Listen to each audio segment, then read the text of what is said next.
G'day, Ben here, co-founder of Maxmyprofit, and welcome to this brand new segment I'm going to call Chalk Talk Tuesdays, because last week I did a little video on discounting. If you didn't see that, go back and watch that, but it was pretty popular, and I thought, well, given the feedback, I would maybe do one of these every week, and I call it Chalk Talk Tuesday.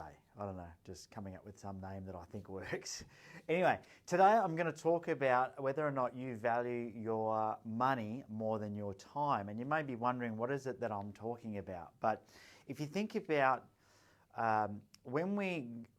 let's go back in time, right? A lot of your beliefs are pre-programmed from early age, and a lot of that is a result of your first 5 years of your life, and then of your schooling when you go to school. A lot of things are taught you during school that affects your beliefs when you're an adult. And what happens is, as life goes on, you start to value certain things. Your values are set based on these experiences that you have.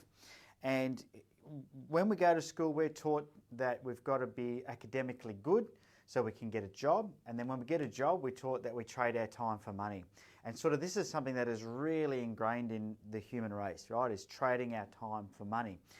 Now, there's some challenges with that, right? There's a couple of real big challenges with trading our time for money. Number one is that time is limited, okay? So if you're banking on the fact that you are going to sell your time to make money, then that is a limited resource, right? There's no doubt about that. There's 24 hours in a day, and some of that you're going to want to do sleeping and your own personal stuff. Very, very limited. The second challenge with that is that people have a threshold as to what they will pay, right? So there's a threshold as to what they will pay. They will only pay so much for your time per hour. And, you could be the best at what it is that you do, but people will only pay so much per hour before they go, nope, that's too much. So there's a threshold. So the amount of time that's available is limited, and people have a threshold as to how much that they can pay you. And in that, this is, we're earning money, right? This is trading our time. So trading our time for money. Okay, that's called earning. Now, in a business, what happens is a lot of people start a business and they don't really think about what a business is when they start it. In fact, they think they're starting a business, but all they're doing is they're starting a self-employment. It's not really a business. And what happens is we're working for somebody else. We're really good at our job, technically, and we go, I'm just going to go and start my own job, and I'm going to work for myself. And what happens is the problem still exists, that you're still trading your time for money, so you're still earning money. Once again, your time is limited, probably more limited now, because there are things that you have to do that are not earning you money, like invoicing and all these other bits and pieces, systemizations, ordering, etc. Still at the same problem. There's a threshold as to what somebody will pay per hour to get that job done, but you're still time limited. Okay, and so this mentality of I'm self-employed is still going to hold you back. Now, the problem is, one of the big problems is that you value your money more than your time. And so what happens in this scenario, right, when you're running your own show, is that you end up doing stuff that you're not good at, right? You end up doing things like, for example, invoicing. I mentioned invoicing before. How many people I have met, I don't know, in my life, tradies in particular, that will work all day and then they'll stay up until midnight invoicing. Or even worse, they won't do it at all because they've got sick of doing it. And so they say, I've got no money. And I go, well, how is your invoicing going? They say, I don't collect my money. I don't do my invoices. I've got heaps outstanding. Why wouldn't you pay somebody else to do it? Well, because you're trying to save money. I see people that do their own bookkeeping. Now, I can tell you right now, I hate bookkeeping. It's not my thing at all. I would never do it. Now, if I was going to do my own bookkeeping and I hated doing it, would it take me longer? Yes. Would I leave it to the last minute? Yes. Would I do a worse job than somebody that loves doing it? Yes, absolutely. So how much does it cost for me to pay somebody to do, let's say, invoicing and bookkeeping for me? How much per hour would I have to pay them? Maybe $50 an hour? I don't know, $60 an hour? Now, why would I do this job if I could pay somebody else to do it? Because I value my money more than I value my time. And make sure you really get that, right? You value money more than you value your time. Otherwise, I would give up doing that work, pay somebody else to do it. Now think about it like this. Even if it was $150 an hour, let's really pump it up. I mean, no bookkeeper gets $150 an hour because it's over the threshold that people are willing to pay, but let's just say it is. If they did my books, would they do it faster than me? Yes. How much faster? I reckon at least 3 times faster. So if it's taking me 3 hours and I had to pay them $450, sorry, if it's taking me 3 hours and I had to pay them $150 for them to do it in an hour, mess me maths up here, that's all right. Let me just fix that up. If what takes me 3 hours, I could get them to do for $150. What I've got to ask myself then is what can I do in that 3 hours and how much can I make? And this is that question, is what is it actually costing you to have this mentality? Because if I said I'm not going to do this anymore, I'm going to pay somebody else to do it, and I save 3 hours, so basically I'm buying 3 hours back by paying $150. What can I do with that time? And this is where it's really important that you understand a bit about how to be really effective as you build a business, right? As a self-employed person, you're really limiting yourself as to what you can earn. And when you start a business, let me change your thinking a little bit. In a business versus self-employed, let's just have a look at the difference. Oh. And now we've said self-employed, you earn money, you trade your time for money. In a business, you make money. Now there's a big difference, right? When we said we were earning money, this was limited by time, okay, so one of the resources you've got, and what someone is willing to pay. It's limited by those things. This here, what's your limits on how much you can make? Well, really, it's the market, isn't it? How big is the market? How big is the market, and how clever are you at getting your market share? That's really it. Because now you're making money, not earning it. Now, one of the reasons why a lot of people don't get stuck straight into making money in their business is because you get paid later. Okay, and for a lot of people, remember, they've left a job and become self-employed. How quickly do you need to make money to pay your bills? Quickly, right? So you need to be paid now, which is what happens when you're employed. Okay, not always immediately. Sometimes it might be 30 days invoicing or whatever, but you get paid pretty quickly. Quite often when you do work in a business, to make money, you'll get paid later, okay? And this is one of the key differences. Now, if we have a look at one of my favourite sort of things that Stephen Covey ever trained me, which was this thing called the time target, we can start to learn a bit about where we make our money and where we earn money with our time. Okay, he's got this thing called the time target. And what this was about was helping people identify how to be more effective. And from a business ownership point of view, a self-employed person works in the zone of demand. Okay, so this is in here, demand, as does an employed person, right? An employed person or self-employed, you're in a job, you're in demand. These are all the things that are urgent and they're important. Okay, so if the phone rings, it's got to be answered. If the computer breaks down, it's got to be fixed. If the printer runs out of ink, it's got to be refilled, right? All the things that are urgent and important. If a customer has a problem, it's got to be solved. If a customer makes an order, it's got to be delivered.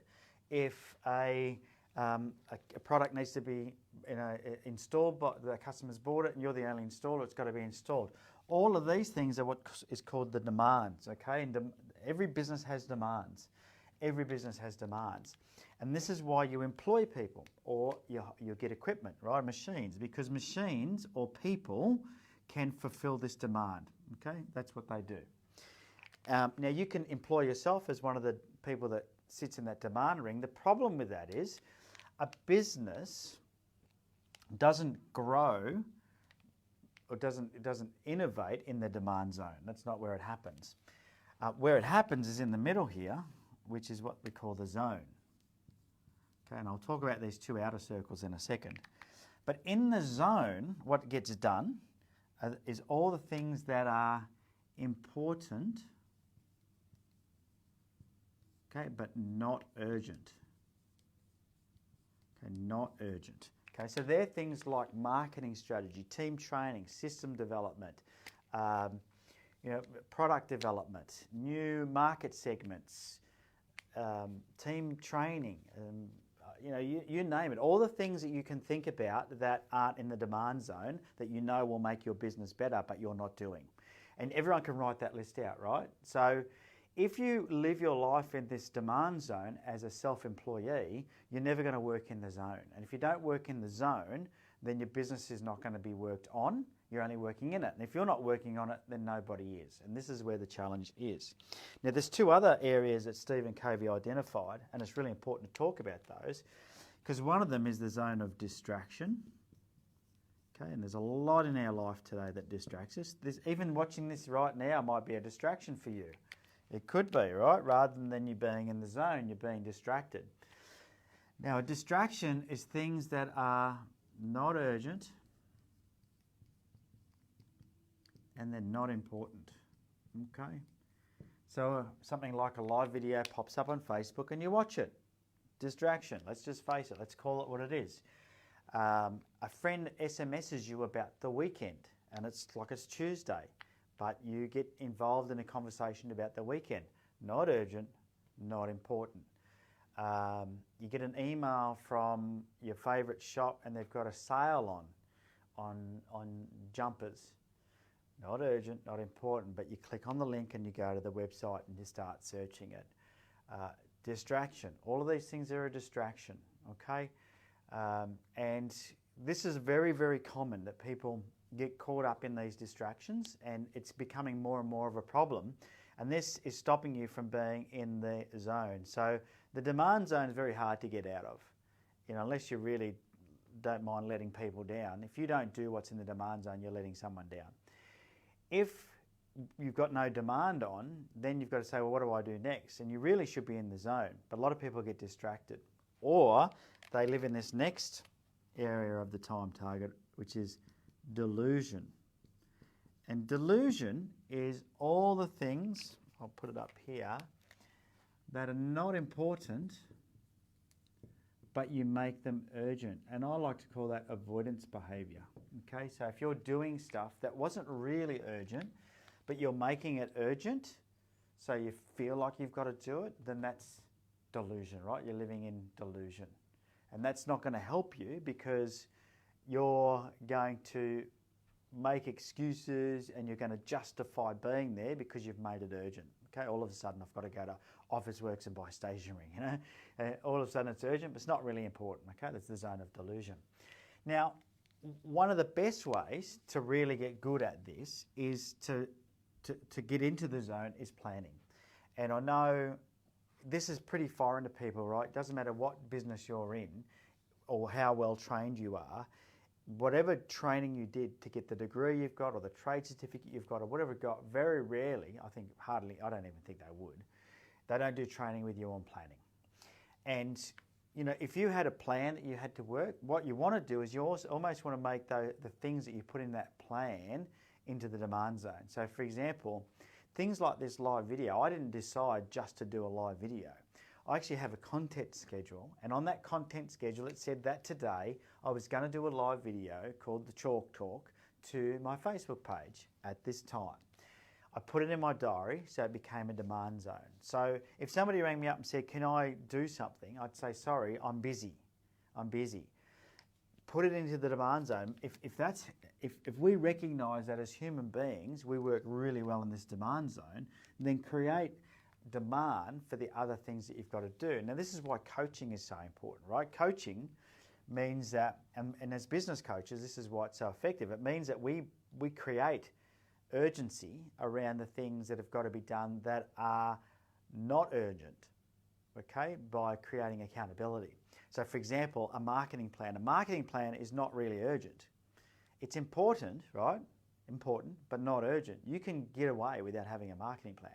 You can get away without having a strategic plan. You can get away without having a cash flow forecast. You can get away without having job descriptions. You can get away without setting KPIs. You can get away without all that. Are they important though? Of course they are, right? So we know they're important. So what a coach does is a coach holds you accountable, moving them into the demand zone. As they say, we're going to talk again next week. Will you get those things done? And you say yes, and now you've got accountability. So if you're good at creating your own urgency, accountability, by creating a to-do list or putting it into your diary, then you can get away with that. If not, then maybe you need to talk to us and work with one of our accelerators to help you create that demand. And that's really the essence of building a business. Self-employees earn money. Earning money is limited by time and how much someone is willing to pay. There's only one of you. You can only trade so much of your time. If you look at Jim's Mowing, for example, let's look at Jim's Mowing. It's a name that I'm sure you're familiar with. How many people does Jim have out there mowing lawns? Do you know? I don't know the number. I know that in New South Wales it's 250 roughly. The amount, even if they're not all busy, there is no way that Jim on his own could cut all those lawns. Absolutely no way. Now, when he shifted from pushing a lawnmower to selling franchises, did he get paid straight away for 250 people cutting lawns? No. The systems that he created, did he get paid straight away for those? No. Were they important but not urgent? Yeah, absolutely. So he built a system so he could then go from earning money to making money. So now he doesn't have to push the lawnmower, but every time someone cuts a lawn, he's getting a payment, okay, in his franchise. So in your business, this is what you've got to think about. So I've always said, if you're really good at being a plumber, don't start a plumbing business. Start a hair salon. You know, if you're a really good hairdresser, don't start a hairdressing business, start a plumbing business, because you'll never have to you can never work in the business because you don't have the skill, you don't have the trade. Yet what I see is people that are outside of trade businesses will try and do stuff that they're not trained to do, like bookkeeping or invoicing, or you know, even things like sales. If you're not good at sales, if you don't like sales, then hire somebody else that loves sales. Get somebody else to do it. If marketing's not your thing, hire someone to do your marketing for you. These people, by the way, you can outsource some of this work. You don't have to do it yourself.